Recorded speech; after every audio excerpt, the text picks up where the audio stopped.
ಶ್ರೀ ಗುರುಭ್ಯೋ ನಮಃ.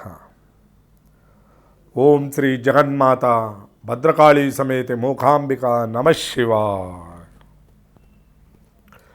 ವೀಕ್ಷಕ ಬಂಧುಗಳಿಗೆಲ್ಲ ನಮಸ್ಕಾರಗಳು. ವೀಕ್ಷಕರಿಗೆಲ್ಲ ನಮ್ಮ ಕಾರ್ಯಕ್ರಮದ ಸ್ವಾಗತ.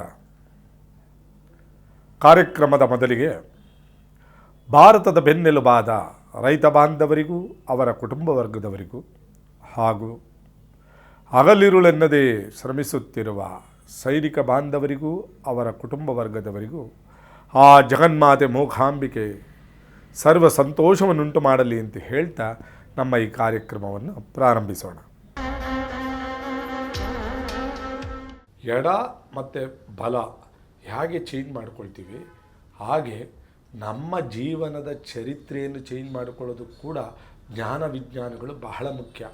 ಇದನ್ನು ಯಾವಾಗೋ ಯೋಚನೆ ಮಾಡಬೇಕಲ್ಲಪ್ಪ, ಇಲ್ಲ, ಮಲಗುವಾಗ ಯೋಚನೆ ಮಾಡಿದ್ರೆ ಆ ಜೀವ ಶರೀರದ ಜೊತೆ ಅಂದರೆ ನೀನು ಏನು ಯೋಚನೆ ಮಾಡಿರ್ತೀಯ ಅದನ್ನು ತಗೊಂಡು ಡಿಸೈಡ್ ಮಾಡಿ ನಿನಗೆ ವಾರ 15 ದಿವಸದಲ್ಲಿ ನಿನಗೆ ನಿನ್ನ ಮನಸ್ಸು ಅಥವಾ ನಿನ್ನ ಚಿತ್ತ ಅಥವಾ ನಿನ್ನ ಜ್ಞಾನ ನಿನಗೆ ವಿಜ್ಞಾನವಾಗಿ ಮಾರ್ಪಟ್ಟು ಉತ್ತರ ಕೊಡುತ್ತೆ.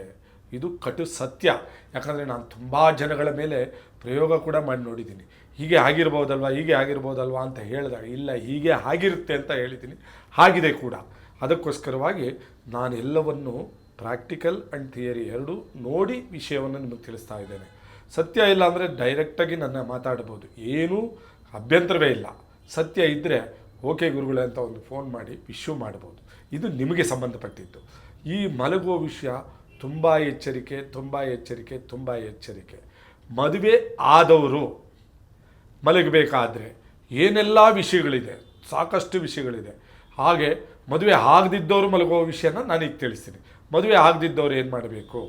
ಹೆಣ್ಣು ಗಂಡು ಮನುಷ್ಯರೆಲ್ಲ ಒಂದೇ, ಭಾವನಾ ಸ್ವರೂಪದಲ್ಲಿ ಹೆಣ್ಣು ಗಂಡಿದೆ. ಅದಕ್ಕೆ ಭಾವನೆಗಳಿಗೆ ರೂಪ ಕೊಡಿ. ಮಲಗುವಾಗ ಭಾವನೆಗಳಿಗೆ ರೂಪ ಕೊಡಿ. ರೂಪ ಕೊಟ್ಟು ಮಲಗಿದ್ರೆ ನೀವು 7 ರಾತ್ರಿ ನಿದ್ದೆ ಮಾಡೋಷ್ಟೊಳಗೆ 8ನೇ ರಾತ್ರಿ ನಿಮಗೆ ಅದಕ್ಕೆ ರೂಪ ಸಿಗುತ್ತೆ. ಅದು ಜ್ಞಾನ ವಿಜ್ಞಾನ ಮಿಕ್ಸ್ ಆದಾಗ ಮಾತ್ರ. ಪ್ರತಿಯೊಂದರಲ್ಲೂ ವಿಜ್ಞಾನವೂ ಇದೆ, ಜ್ಞಾನವೂ ಇದೆ. ಬಟ್ ಎಲ್ಲವೂ ಜ್ಞಾನದಿಂದ ವಿಕಲ್ಪ ರೀತಿಯಲ್ಲಿ ತೆಗೆದುಕೊಂಡಾಗ ಮಾತ್ರ ವಿಜ್ಞಾನವಾಗಿ ಕಾಣಿಸ್ತಾ ಇದೆ. ಈ ಮಲಗುವುದರಲ್ಲಿ ಭಾವನೆಗಳು ಬಹಳ ಮುಖ್ಯ. ಅವನ್ನು ರೂಪಿಸಿಕೊಳ್ಳುವುದಕ್ಕೆ ಮತ್ತೆ ಕಾಣಬೇಕು. ಇದಕ್ಕೆ ಮೂಲ ಏನಂದರೆ ಇವತ್ತಿನ ಯುವ ಜನಾಂಗ ಗುರಿ ಇಟ್ಕೋಬೇಕು. ಗುರಿನೇ ಇಟ್ಕೊಳ್ತಿದ್ದು ಸುಮ್ಮನೆ ಭಾವನೆ ನೋಡ್ತಾ ಇದ್ದರೆ ನಿದ್ದೆ ಮಾಡ್ತೀರಾ, ಎದ್ದೊಳ್ತೀರಾ. ಇನ್ನೊಂದು ಕೆಟ್ಟದಾಗಿ ಹೇಳ್ತೀನಿ ವಿಷಯ ನಿಮಗೆ, ಎಲ್ಲ ಮೊಬೈಲ್ ಇಟ್ಕೊಂಡು ನೋಡ್ಕೊಳ್ಳೋದು, ಆ ಮೊಬೈಲಲ್ಲಿರೋ ತಲೆಗೆ ಹಾಕ್ಕೊಂಡು ಮಲ್ಕೊಳ್ಳೋದು, ಬೆಳಿಗ್ಗೆ ಎದ್ದೋಳೋದು. ಬೆಳಿಗ್ಗೆ ಎದ್ದು ತಂದೆ ತಾಯಿ ಕೆಲಸಕ್ಕೆ ಹೋಗಿರ್ತಾರೆ. ನಾನು ಎಷ್ಟೋ ಹಳ್ಳಿಗಳಲ್ಲಿ ನೋಡಿದ್ದೀನಿ. ಬೆಳಿಗ್ಗೆ 4 ಗಂಟೆಗೆ ಎದ್ದೋಗಿ ನೀರು ಕಟ್ಟಿ ಎಲ್ಲ ಮಾಡಿ ನಾಷ್ಟ ಮಾಡಿಬಿಟ್ಟು ಬಂದು ತಾಯಿ ತಂದೆ ಮಕ್ಕಳನ್ನೇ ಬರೆಸ್ತಾರೆ. ಯಾಕೆ ಅಂದರೆ 2 ಗಂಟೆವರೆಗೂ ಮೊಬೈಲ್ ನೋಡಿ. ಏನು ನೋಡೋದು ಅವ್ನಿಗೆ ಗೊತ್ತು, ಏನು ನೋಡಿದ್ರು ಅವ್ರಿಗೆ ಗೊತ್ತು, ಅದರಲ್ಲಿ ಏನು ಅರ್ಥ ಆಯಿತು ಅವ್ರಿಗೆ ಗೊತ್ತು. ಎಷ್ಟು ಮಾತ್ರ ಸರಿ ಯುವ ಜನಾಂಗದವರು ಯೋಚನೆ ಮಾಡಿ. ಬೆಳಿಗ್ಗೆ 10 ಗಂಟೆ 11 ಗಂಟೆಗೆ ಎದ್ದೋಳೋದು ಎಷ್ಟು ಮಾತ್ರ ಸರಿ? ಯಾಕಂದರೆ ಎಡಬಲ ಚೇಂಜ್ ಆಗಲೇಬೇಕು. ನೀವು 2 ಗಂಟೆವರೆಗೂ ಮೊಬೈಲ್ ನೋಡಿ ಮಲಗಿದ್ರೆ ಎಡಬಲ ಚೇಂಜ್ ಆಗೋದಕ್ಕೆ 3 to 4 hours ಅಂದರೆ 4 to 5 ಆಯಿತು. ಆಮೇಲೆ 8 to 9 ಬಂದೇ ಬಂತು. ಅದಕ್ಕೆ ನಾನು ಎಡಬಲದ ವಿಷಯದಲ್ಲಿ ಯಾಕೆ ಮೊಬೈಲ್ ವಿಷಯ ಮಾತಾಡ್ತಾ ಇದ್ದಾರೆ ಅಂತಲ್ಲ, ಭಾರತ ದೇಶ ಹೆಮ್ಮೆಯಿಂದ ಹೇಳ್ಕೊಳ್ತೀವಿ. ನಮ್ಮ ದೇಶ 60% ಯುವ ಜನಾಂಗವನ್ನು ಪಡೆದಿರುವಂಥ ಪ್ರಧಾನ ದೇಶ. ಆದರೆ ಸೋಂಬೇರಿತನದಲ್ಲಿ ಹಿಂದೆ ಇರೋದು ಕೂಡ ಭಾರತ ದೇಶವೇ.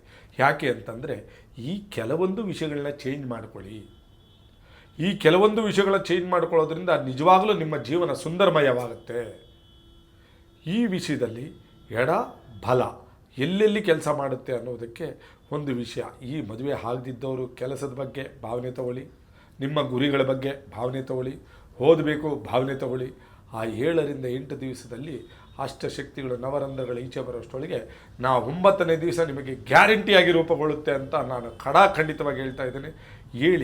ಈ ಬ್ಯಾಚುರಲ್ ಮಲಗುವ ವಿಷಯನ ಇಲ್ಲಿಗೆ ಮುಗಿಸ್ತಾ ಇದ್ದೇನೆ.